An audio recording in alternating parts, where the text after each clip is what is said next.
et dire combien je me réjouis d'être avec vous pour procéder au lancement du New Deal technologique.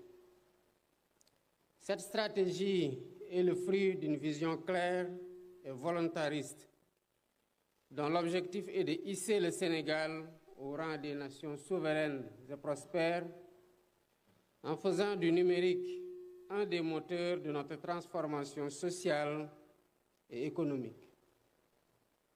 Ce projet est au cœur de l'agenda national de transformation Sénégal 2050 et accélérer le développement de l'économie numérique avec l'inclusion ou l'éclosion de talents dont le rayonnement dépassera les frontières de l'Afrique.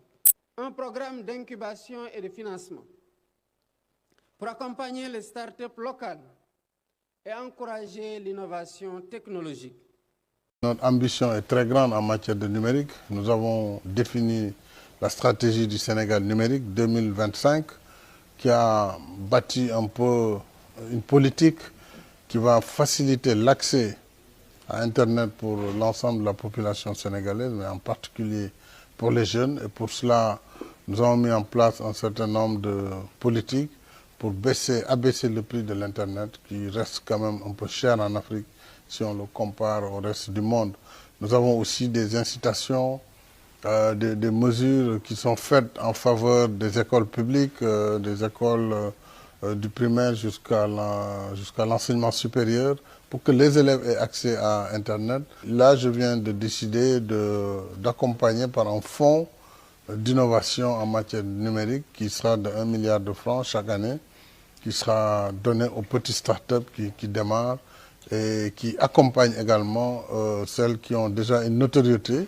À ce niveau, la délégation à l'emploi rapide, à l'entrepreneuriat rapide, ainsi que le Fonds 6, qui est un fonds souverain aux investissements stratégiques, pourront accompagner les startups et investir dans leur capital et les accompagner. J'ai lancé aussi le Grand Prix du chef de l'État pour l'innovation numérique à partir de cette année.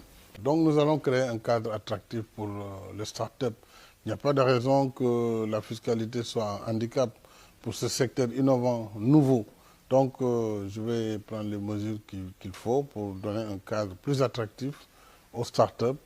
J'ai déjà instruit le ministre en charge des télécommunications et de l'économie numérique. Je pense que ce sera bientôt un vieux souvenir. Mais dans la vie, vous savez, depuis que Darwin a énoncé la loi de la sélection naturelle, seuls les meilleurs subsistent.